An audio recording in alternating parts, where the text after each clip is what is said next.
तो 6 महीने बाद तुम्हें पता क्या लगेगा कि यार मेरा खेल नहीं है, मुझसे नहीं होगा।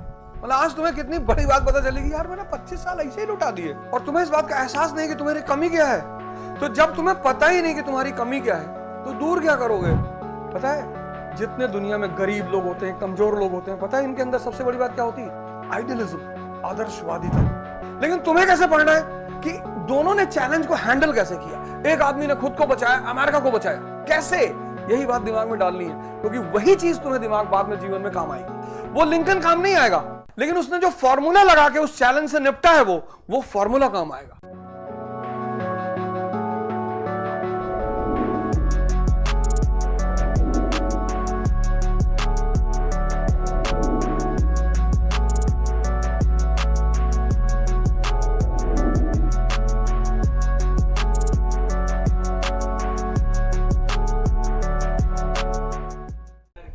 ये रीजन बहुत गलत है।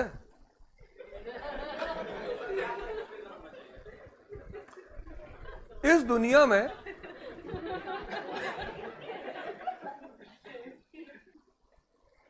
कोई सेवा हुआ नहीं करना चाहता। ये जो भिखमंगा मन है ना, ये अपने आप को खुश करता है।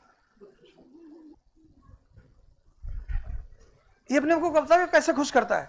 हम देश की सेवा करने जा रहे हैं। मत कर, क्योंकि देश की सेवा आईएएस बने बिना भी की जा सकती है, कोई मतलब ही नहीं है। और अगर इंटरव्यू बोर्ड में तुमने बात बोली, तुमको खड़े होके हाथ पकड़ के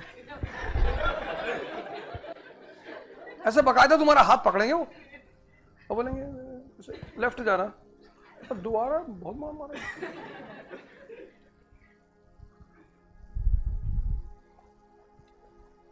तुम जितने व्यवहारिक रहोगे, अप्लाइड, तुम आईएएस बनना चाहते हो, तुम्हारे अपने चॉइसेस होंगे, तुम बता नहीं पाओगे किसी को, लेकिन तुम्हें कहना वहां पे यही होगा कि sir it's a reputed job in India with number of challenges and I love challenges sir. वो तुमको देख के मुस्कुराएंगे कि झूठ बोल रहे हो बेटा, दहेज के चक्कर में तैयारी कर रहे हो। और तुम भी उनको देख के मुस्कुराओगे कि सर सही सोच रहे हो।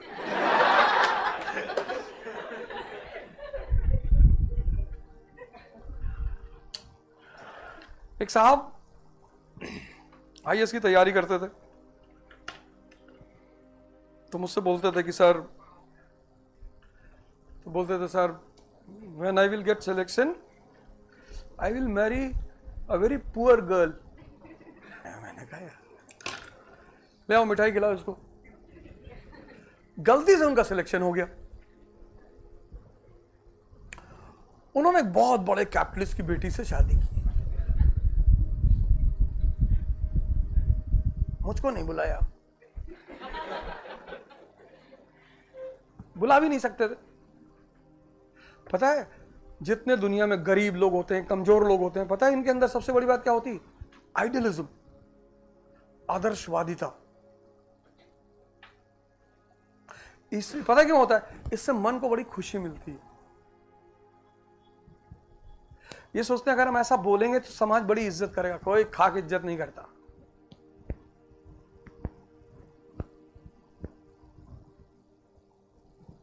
अपने लिए जियो। तुम ताकतवर, दुनिया ताकतवर।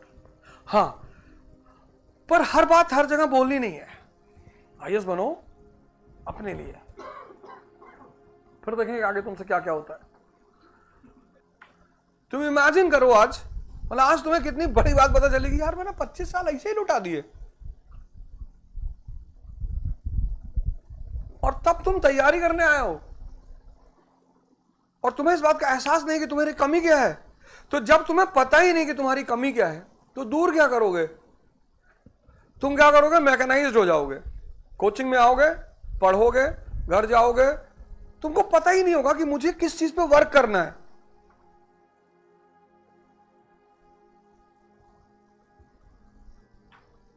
जब तुम्हें पता ही नहीं कि तुम्हें किस चीज पे वर्क करना है तो 6 महीने बाद तुम्हें पता क्या लगेगा कि यार मेरा खेल नहीं है, ये मुझसे नहीं होगा।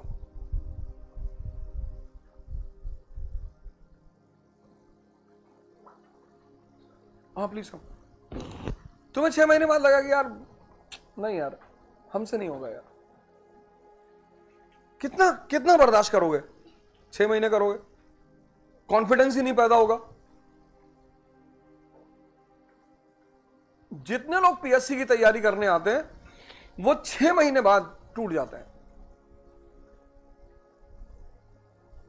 तुम पढ़े जा रहे हो भाई, तुम एक एक्सरसाइज कर रहे हो, जिम जा रहे हो, तो 2 महीने बाद बॉडी में जब कट्स पैदा हो रहे हैं तो एक विश्वास पैदा हो रहा है ना कि यार कुछ तो चेंज हो रहा है।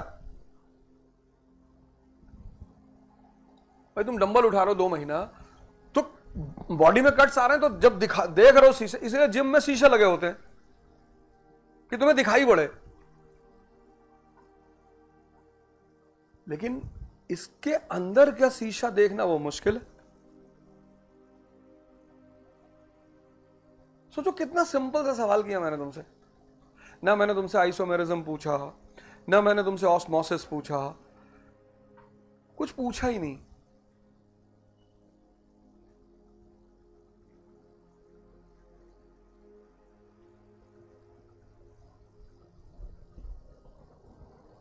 और मैं हिंदुस्तान में एकमात्र टीचर हूं जो पढ़ाता नहीं। यही मेरी यूएसपी है। लेकिन मेरी बात अगर कोई मान ले तो उसका 100% सिलेक्शन होगा। थोड़ा सा दर्द होगा शुरू में, तो वो तो होगा यार, जब तुम अपने आप को चेंज करोगे। ब्यूटी पार्लर में और योगा में क्या डिफरेंस है?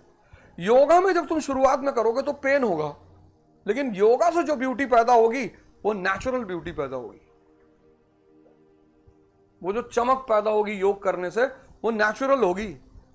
ब्यूटी पार्लर में मेहनत नहीं करना है।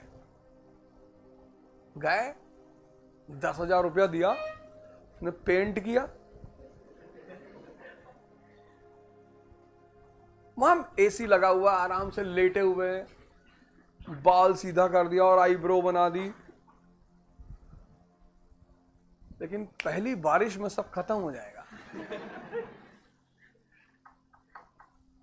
ये ज्यादातर कोचिंग कर क्या रही हैं? ये ब्यूटी पार्लर्स हैं।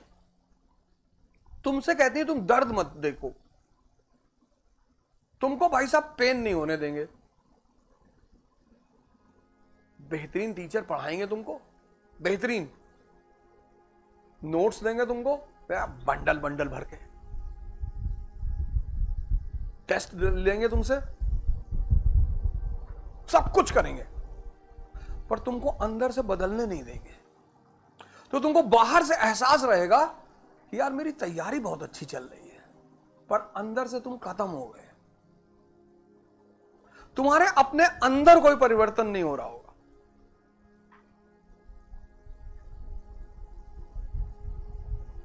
बाहर से, जैसे नेपोलियन का जो पॉलिटिकल स्ट्रक्चर था बड़ा प्यारा था, उसको बाहर से देखने पे लगता था कि डेमोक्रेसी है, पर जब तुम उसको एनालाइज करते थे तो लगता था अरे यार ये तो ऑटोक्रेसी है।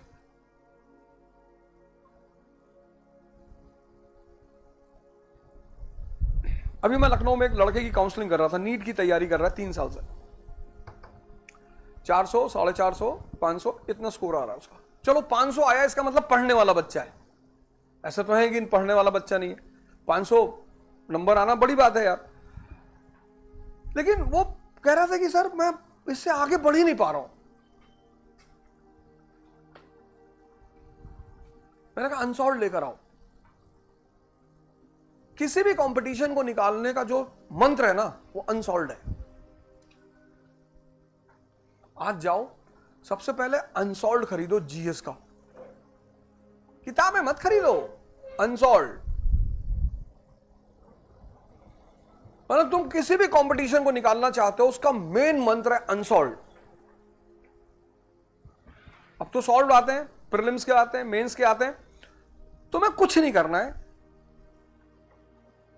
15 दिन प्रीलिम्स के अनसॉल्व को देना है, 15 दिन मेंस के देना है, और 10 साल का पूरा खाका निकालना है। ज्योग्राफी का, इकोनॉमी का, पॉलिटी का, इकोलॉजी का, एनवायरमेंट का एक अपना डायग्राम बनाना, अपना। फिर ये पहला स्टेप हो गया तैयारी का कि अपना डायग्राम बनाना है अनसॉल्व से, मेंस और प्रीलिम्स दोनों। फिर उसके बाद क्या करना है यार, ये तो बड़ा दिक्कत हो जाएगा।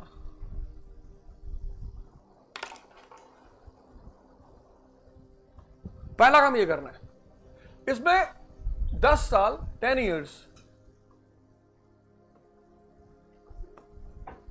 10 इयर्स, ये पहला स्टेप होगा, यहीं से तैयारी की शुरुआत होगी। ज्योग्राफी, पॉलिटी, इकोनॉमी, मतलब जो भी तुम्हारे सब्जेक्ट्स हैं सबका 10 साल का खाका निकालना है कि ज्योग्राफी के क्वेश्चंस का किस चैप्टर से कौन से क्वेश्चंस आ रहे हैं, पूरा एक डायग्राम बनाना है। 1 महीना पूरा इसको देना है कि जैसे तुमने पहला चैप्टर उठाया वैदिक पीरियड, तुरंत अपना प्रीलिम्स का अनसॉल्व निकाला कि हाँ अच्छा यहां से क्या क्या क्वेश्चन आया था, ये क्वेश्चन आया था, मेंस में क्या आया था, ये आया था। भाई साहब अगर ये तुम कर लेगा ना, तुम हमको ढूंढोगे उसके बाद कि यार क्या बता दियो, क्योंकि 60% सिलेबस पढ़ना ही नहीं है। तुमको ये पता चल जाएगा क्या पढ़ना है, कितना पढ़ना है। ये पहला स्टेप होगा। उसके बाद तुम्हें दूसरे स्टेप में क्या करना है, सेकंड, बेसिक्स को मजबूत करना है। मतलब अगर तुम्हें नहीं पता कंपाउंड क्या है, कोई बात नहीं, अब पता कर लेंगे। कौन सा टाइम निकल गया है, तैयारी करने आए ना, तो पता हो तो होना चाहिए कि अपने अंदर क्या सुधार करना है।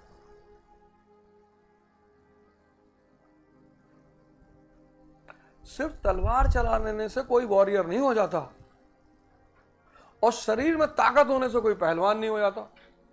दंगल मूवी देखी है ना, दंगल मूवी देखी? सोचो उस लड़की को, वो लड़की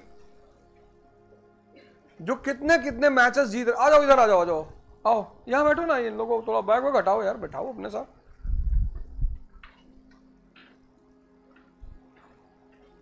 बैठो। चेतना, मैंने कहा आज तुमसे नाम पूछ लूंगा तो बहुत गड़बड़ हो जाएगी।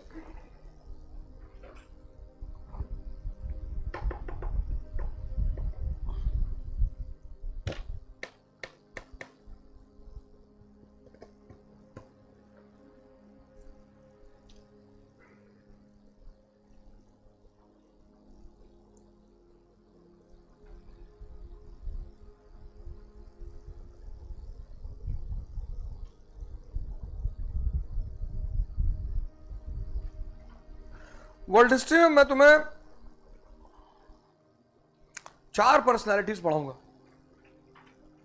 एक अब्राहम लिंकन, मतलब तुम उस आदमी को पढ़ोगे ना, तुमको लगेगा कि यार क्या आदमी है यार ये।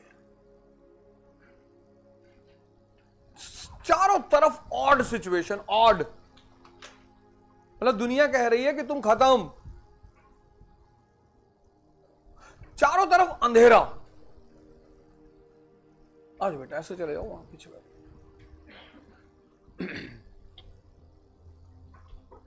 चारों तरफ, और उस अंधेरे में से वो जीत को निकाल के लेके आता है, और पूरी दुनिया खड़ी होकर ताली हो जाती है। क्या बात है, अच्छा खेलते हो। एक कैरेक्टर मैं तुम्हें पढ़ाऊंगा, लुई 16, फ्रेंच रेवोल्यूशन का कैरेक्टर है। राजा के घर में पैदा हुआ, राजा के घर में, रॉयल फैमिली में, सोने की थाली में खाना, सोने के गिलास में पानी, सोने का हर चीज सोने का, पत्नी छोड़ के। पत्नी भी बहुत खूबसूरत, मारी एंटिनोट, और ऑस्ट्रिया के राजघराने की, ऑस्ट्रियन राजघराने की। मेडिवल पीरियड में ऑस्ट्रिया बहुत पावरफुल स्टेट है यूरोप का, बहुत पावरफुल। खुद राजा के घर का लुई 16, पत्नी राजा के घर की, और बहुत खूबसूरत। और वो लेडी दिन भर शीशे के सामने बैठती है, और ये जाहिल ये दिन भर उसके पीछे खड़ा होता है, और वो शीशे से पूछती है कि दुनिया में सबसे सुंदर औरत कौन? अब शीशा तो बोलेगा नहीं, तो ये पीछे से बोलता है, मैडम आप, मैडम आप, मैडम आप। जब मैंने पहली बार इसके बारे में पढ़ा तो मैंने उसको बहुत शुक्रिया कहा। मैंने कहा यार अगर ऐसा होता ना कि राजा के बेटे ही राजा बनते तो हम कहां जाते फिर। ऐसा नहीं है, उसका निजाम इतना प्यारा है, कानून।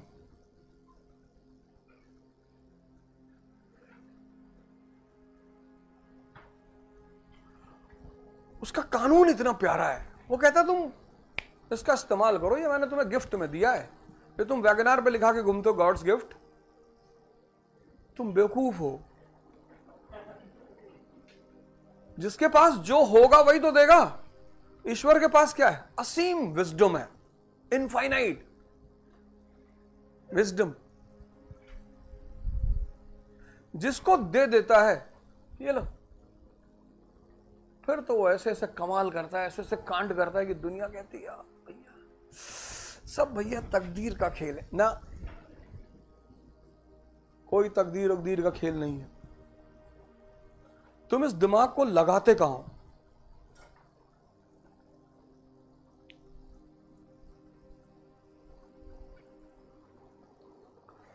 अभी सुबह में आ रहा था, कोचिंग साहब ने फोन किया, बोले फला फला कह रहे थे कि अवध ओझा मेरा 4 करोड़ रुपए लेके चले गए। मैंने कहा 4 6। अरे मैंने कहा कितना ईमानदार आदमी है, मैं इसका 6 लेके भागा हूं, दूसरों को 4 बता रहा है बेचारा। फिर उसके बाद कुछ बोले ही नहीं।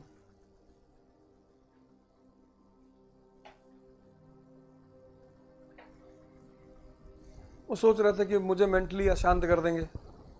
नहीं कर पाओगे बेटा, बेईमानी शौक है मेरा। कितना डरते हैं लोग कोई मेरी बुराई ना करे, जो मजा बुराई में है।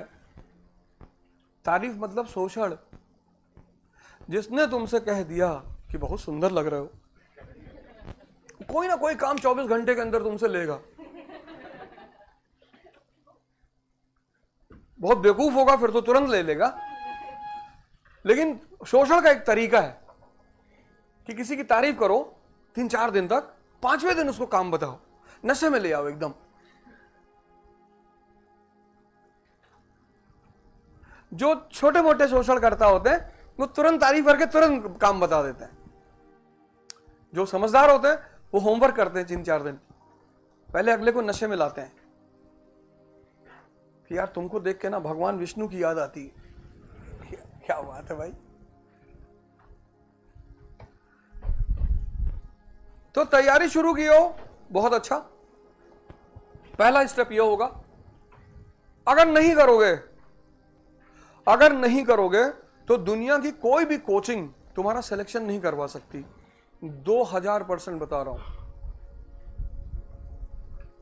इकरा में करोगे तो एक फायदा यह होगा कि जैसे ही कोई सब्जेक्ट शुरू होगा, ये हम तुम्हें चार्ट बना के दे देंगे।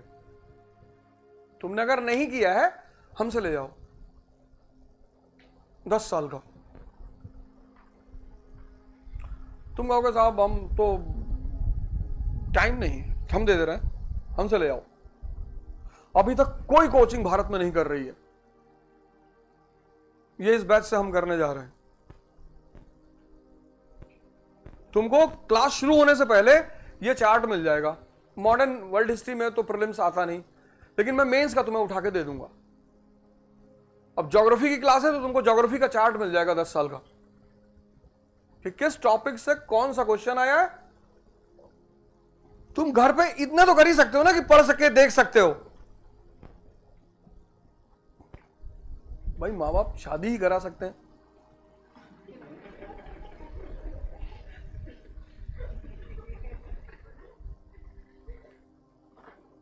हर चीज की लिमिट है ना।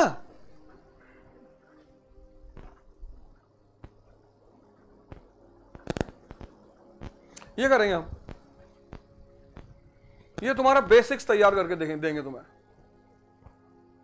इसमें पूरी एक यूनिट ही देंगे तुमको, science, geography, polity, economy.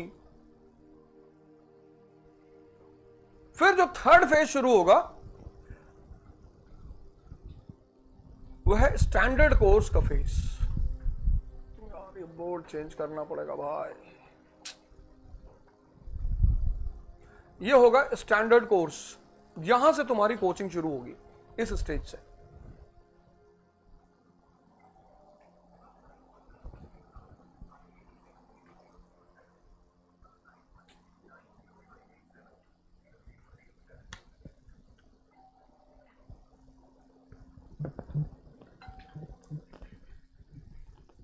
Sorry यार, मेरी आदत है मैं आके यहीं रख देता हूं स्विच ऑफ करके, आज ध्यान से उतर गया। इसका काम है इंफॉर्मेशन देना, 24 घंटा इसको जेब में नहीं रखना है।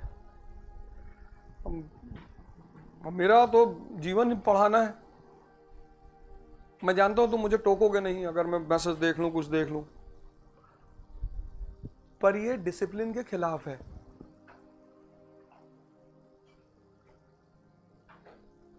अब पता नहीं कौन फोन कर रहा है। अभी कहते तुम्हारा यार वो 6 करोड़ का शेयर था, डूब गया, तो 2.5 घंटे की क्लास तो गई, तो एक नुकसान तो ऑलरेडी हो ही चुका है, दूसरा भी हो जाएगा। और आजकल 98% लोग परेशान हैं, सिर्फ परेशानी ही बांट रहे हैं। अजीब अजीब सी। मुसलमानों की जनसंख्या बढ़ रही है,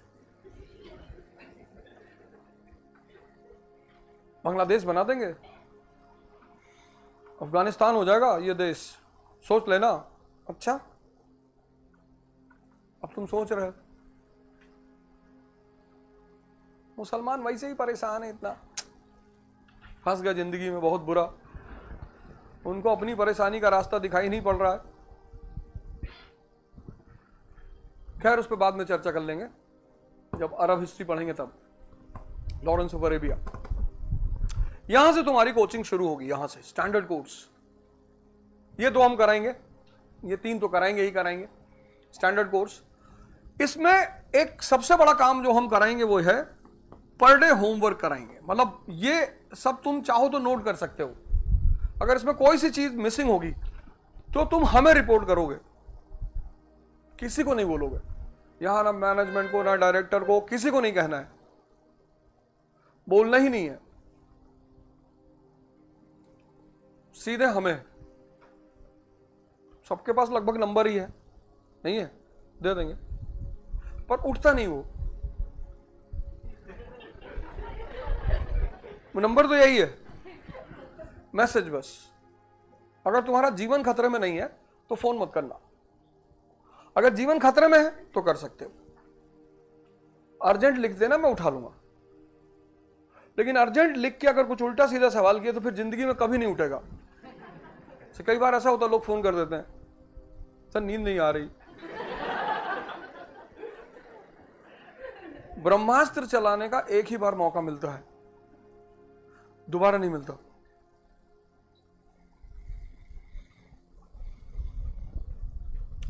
तो चीजें होती ना जो एक अटेम्प्ट मिलता है, बस आप चाहो तो इस्तेमाल कर लो, पर आपको पता होना चाहिए कि करना कहां है। एक बार एक लड़का का एक्सीडेंट हो गया धौला कुआं पे, उसने लिखा अर्जेंट, मैंने फोन किया, उसका एक्सीडेंट हो गया, तो वो सीरियस एक्सीडेंट, मतलब अगर वो आधे घंटे हॉस्पिटल नहीं पहुंचता तो उसकी मौत हो जाती। तो उसके साथ जो लोग थे जिन्होंने फोन किया था, मैंने कहा भाई तुम पहुंचाओ, मैं स्वयं से बोल रहा हूं। भगवान दुआ से उसमें एक आदमी मुझे जानता था, उसने कहा अरे सर बिल्कुल पहुंचा रहा है। मैंने कहा जो भी होगा हम देखेंगे, तुम बस को हॉस्पिटल पहुंचाओ, नियर अबाउट जो भी नियर अबाउट हॉस्पिटल है वहां इसको पहुंचाओ, सारे रुपए पैसे की जिम्मेदारी मेरी। अच्छे घर का लड़का था, बहुत अच्छे घर का। तो वो ब्रह्मास्त्र होता है, आपको कहां इस्तेमाल करना है ये आपको पता होना चाहिए, वेस्ट नहीं करना है। ये तीसरा पार्ट है जो हम करेंगे, और इसमें स्पेसिफिकली ये करेंगे, आपको मारेंगे भी, आपको रिपोर्ट कार्ड आप ही को देंगे। पेरेंट्स का खेल नहीं खेलेंगे कि आपके माँ बाप को भेज देंगे, फलाना करेंगे, ऐसा फालतू का गेम है। अगर आपको अपना रिपोर्ट कार्ड देख के एहसास नहीं होता कि हम गलत हैं, तो किसी तीसरे को बताने से फायदा ही क्या है, क्योंकि करना तुम्ही को है।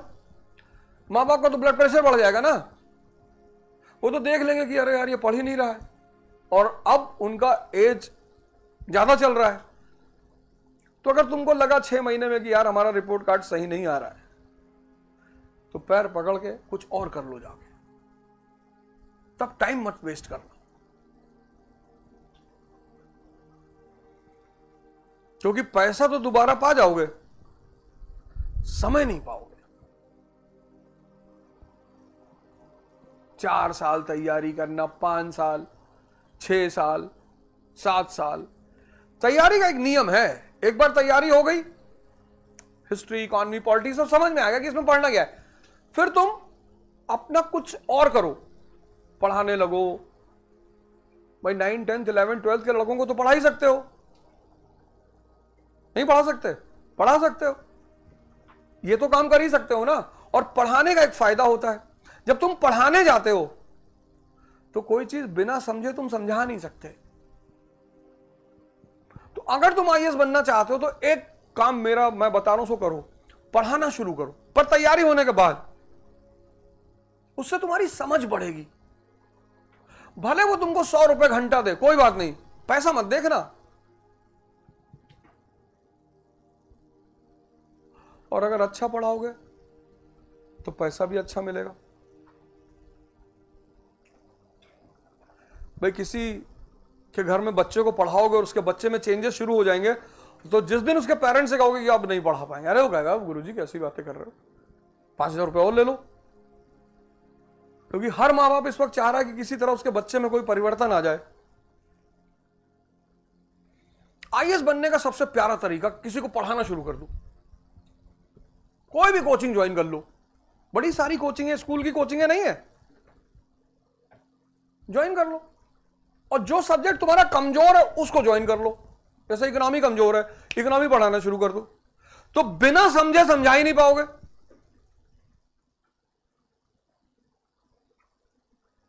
और लड़कों से कहना कि क्वेश्चन करो, क्वेश्चन से मत रोकना, अपना ईगो मत लगाना।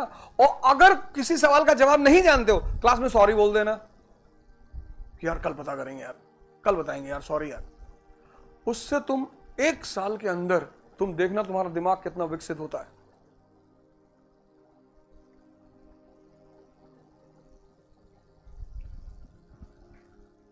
और चौथा काम करेंगे कि तुम्हें प्रैक्टिस करा देंगे पूरा, प्रीलिम्स और मेंस। और इस प्रैक्टिस में क्या करेंगे, 500 क्वेश्चन मेंस के 1 साल में, 1 साल 1 ईयर का बता रहे हैं, 500 क्वेश्चन मेंस के और 10,000 क्वेश्चन प्रीलिम्स के। बोर्ड में पहले भी ये दिक्कत थी क्या? आज ही हुई?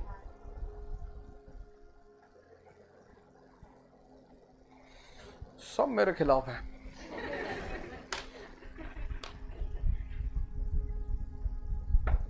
ये 4 काम इस सेशन में हम करने जा रहे हैं, इसको नोट कर लो अगर तुम ज्वाइन करने जा रहे हो। और अगर इन चारों में कोई भी चीज नहीं हो रही है तो तुम सीधे मुझे रिपोर्ट करो।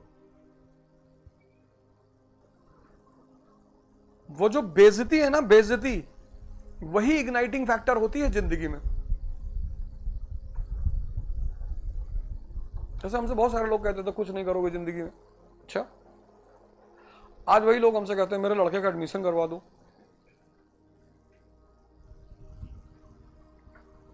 क्योंकि वो ट्रेडिशनल रास्ते पे चलते थे। मेरे बैच में लड़के थे जो क्लास 10th से ही फिटजी उर्जी के मैटर आते हैं ना, उसको सॉल्व कर देते।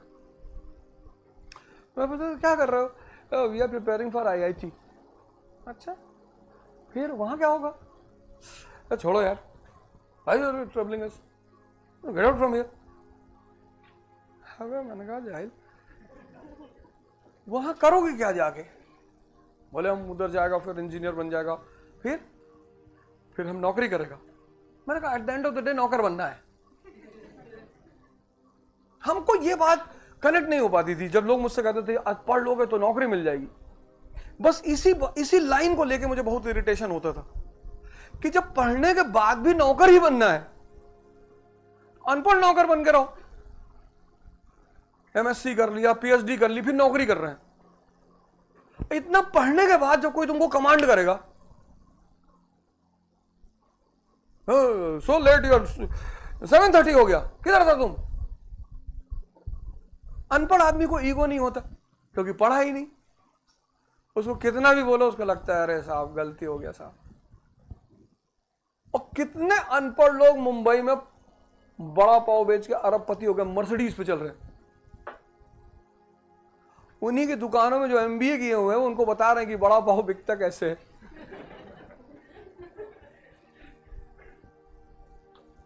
जाओ तुम मुंबई इन्हीं चीजों की तो कहानियां हैं। मुंबई वो शहर है जिसने जो लोग फटे हाल में आए थे ना उनको अरबपति बना दिया।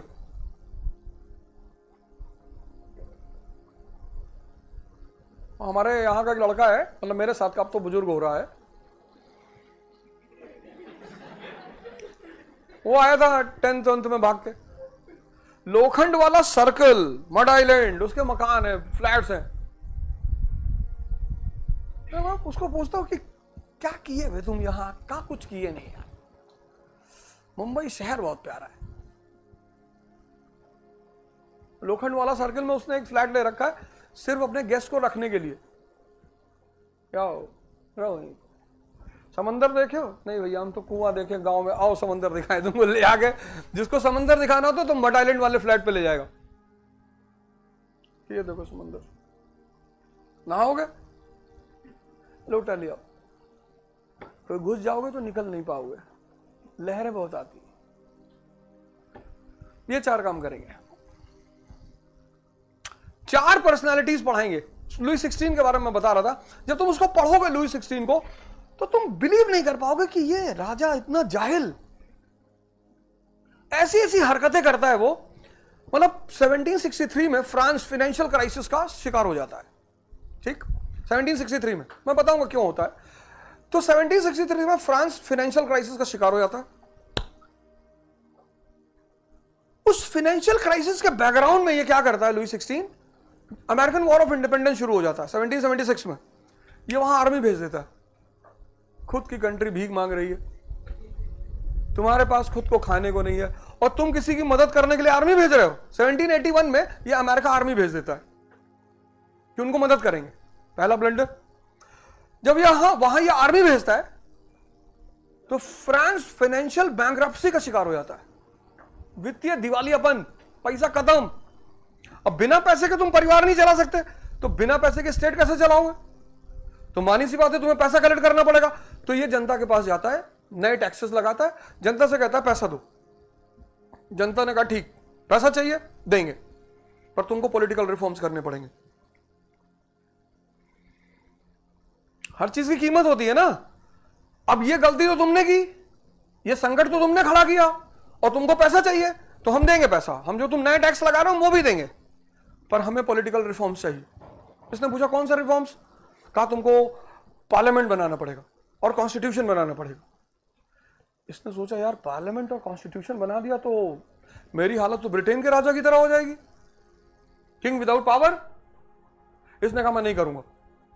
फिर इसने फाइनेंस मिनिस्टर लेकर आया, तरगॉट, बड़ा प्यारा फाइनेंस मिनिस्टर। इसने कहा यार समस्या का समाधान निकालो। उसने कहा सर समाधान सॉल्यूशन है सर इकोनॉमिक रिफॉर्म्स कर लो सर, प्राइमरी सेक्टर को ठीक कर लो, सेकेंडरी सेक्टर को ठीक कर लो। अरे उसने कहा तुरंत पैसा चाहिए। हाँ वो बोले वो भी आएगा सर, ये तुम्हारी नोबिलिटी जो है, सारी संपत्ति इनके पास है, सारी प्रॉपर्टी इनके पास है, ये टैक्स देते नहीं, इनसे लो टैक्स। बोला और बोला सर एक और है सर, ये तुम्हारा रॉयल पैलेस है ना सर, और ये तुम्हारी जो वाइफ है सर मारिया एंथोनोट, सर ये बहुत महंगे महंगे लिपस्टिक खरीदती है सर, 2-2 लाख रुपए के इसके लिपस्टिक आते हैं सर, वो खर्चा बंद करो सर। बहुत अच्छी सलाह दी उसने, बहुत प्यारी सलाह दी उसने। इसने उसकी सलाह मानने के बजाय उसी को बर्खास्त कर दिया।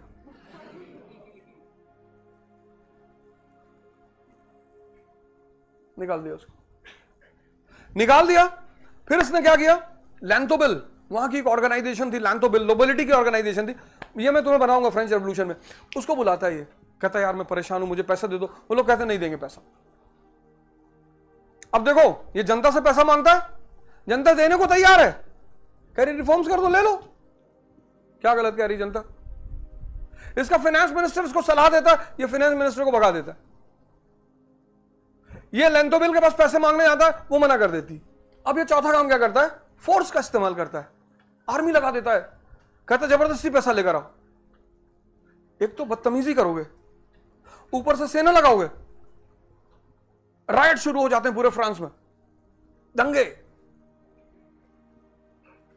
पूना, मुंबई, संभाजीनगर, शोलापुर, सब जगह दंगे शुरू।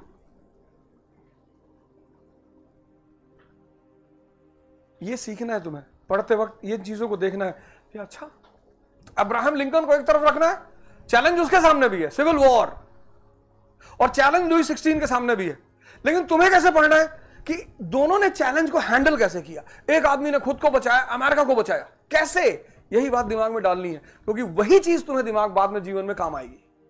वो लिंकन काम नहीं आएगा, समझो इस बात को, वो लिंकन काम नहीं आएगा, लेकिन उसने जो फॉर्मूला लगा के उस चैलेंज से निपटा है वो फॉर्मूला काम आएगा।